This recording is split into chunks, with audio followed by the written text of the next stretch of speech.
Back to another episode of Rooftop Psychology, where we take your unconscious mind out of cruise control and throw your conscious mind into overdrive. Let's go over the endowment effect today. So I'm going to give you the definition of what the endowment effect is. I'm going to give you a situation scenario in which we can analyze it and then kind of wrap it up in a conclusion here. The endowment effect refers to an emotional bias that causes individuals to value an owned object higher, usually irrationally higher, than its market value. So, again, it is basically something that you already own. You value this more than somebody else would value it. Now, in layman's terms, or just at a first glance, this seems to make sense, right? Well, you're already in possession of it. You own it. Obviously, you thought it was valuable in the first place to get it or to purchase it. And then so, therefore, you find value in it. Now, it's not that there's just value in it. It's that it's unreasonable, irrational value based on its market value. So let me give you kind of what I'm going to consider the garage sale effect. Let's say you bought your kid a bicycle to learn to ride on. This was their first bicycle, okay? The one that they rode down the road in. They eventually got the training wheels taken off and they learned to pedal their bike without training wheels. What a glorious moment for a parent to witness is to see their kid learn a new skill such as riding a bike, which we use that term and phrase all the time. Yeah, it's like getting on and riding a bike again, right? It's as easy as just getting back on. So we use that phrase all the time. The endowment effect in this particular case would be your kids are grown, they've moved out, and that same little bicycle sits in the corner. Well, you decide to clear out some of the junk in your life. Even though these things have value to you, you have a garage sale. Well, you list that little bicycle at the end there for, let's say, $100. Well, it seems reasonable to you, doesn't it? Yeah. The tires are both aired up. There's no damage to the bike. Any little kid can get on the bike and use the bike quite adequately. A new family can take it home and it works just great. Well, someone comes up to buy your bike and they offer you $50. This comes across as offensive. How dare someone offer you half of what it costs? Well, let's say they don't make such an offensive offer and they say, well, are you willing to take $80? And you still, no, the price is $100. Why do we become so attached to the price that we've set?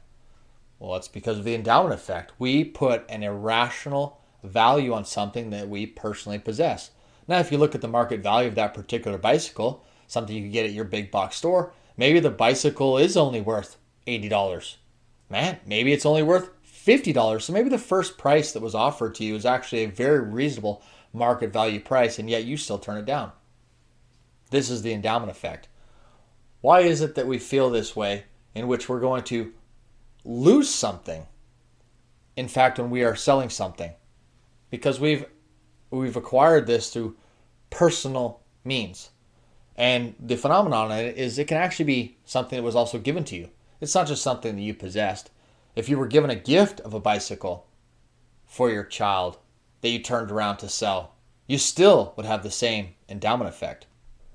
Pretty remarkable.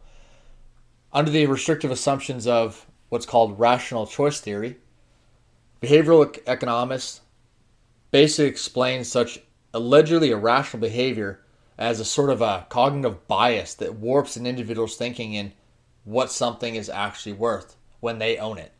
Now, because the person on the other side who's coming to buy your bicycle doesn't actually own it, they are obviously valuing it at a less price. Whereas you're the person who owns it are valuing it at a higher price. This is where we have our disconnect in what the real value is.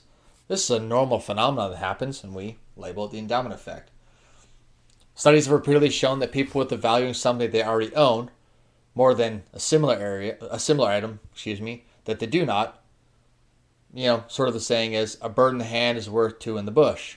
It doesn't matter if the object in question was purchased or received as a gift, the effect still holds. There's also something called loss aversion. This is basically the main reason that investors tend to stick with certain assets because of the prospect of divesting at a prevailing market value. It's a perception of what the value is, not of what the actual market value says it is. It's the same thing for people who inherit stocks, shares, real estate, houses. Doesn't matter what it is, even in the essence of gifting. The endowment effect, the bias applies outside of the finance as well. There's a well-known study that exemplifies the endowment effect and has been replicated successfully. It starts with a college professor who teaches a class with two sections, one that meets Mondays and Wednesdays and the other that meets Tuesdays and Thursdays. The professor hands out a brand new coffee mug with the university's logo embezzled on it to the Monday and Wednesday section for free. Hands it out as a gift, no cost to it. The Tuesday-Thursday section, on the other hand, they don't receive the mug. A week later, this professor asked all the students to value the mug. The students who received the mug on average put a greater price tag on the mug than those who did not. When asked what would be the lowest selling price of the mug receiving students quoted was consistently and significantly higher than the quote from students who did not receive it. Again, this fulfills the definition of the endowment effect. Hopefully now when you go to try and do a little bargaining with a garage sale person, maybe you won't get so upset that they feel that their item they're trying to sell you, they're not trying to rip you off. They're just basing their perception on the endowment effect, thinking that the item they're selling has actually more market value than it truly does. Hopefully that leaves you with something to kind of chew on and go about your day and realize that person's maybe not being selfish and unreasonable. Maybe they're doing the exact same thing you would be doing if you owned a personal item and you were selling it to them. That's going to conclude this episode of Rooftop Psychology. We'll see you on the next one.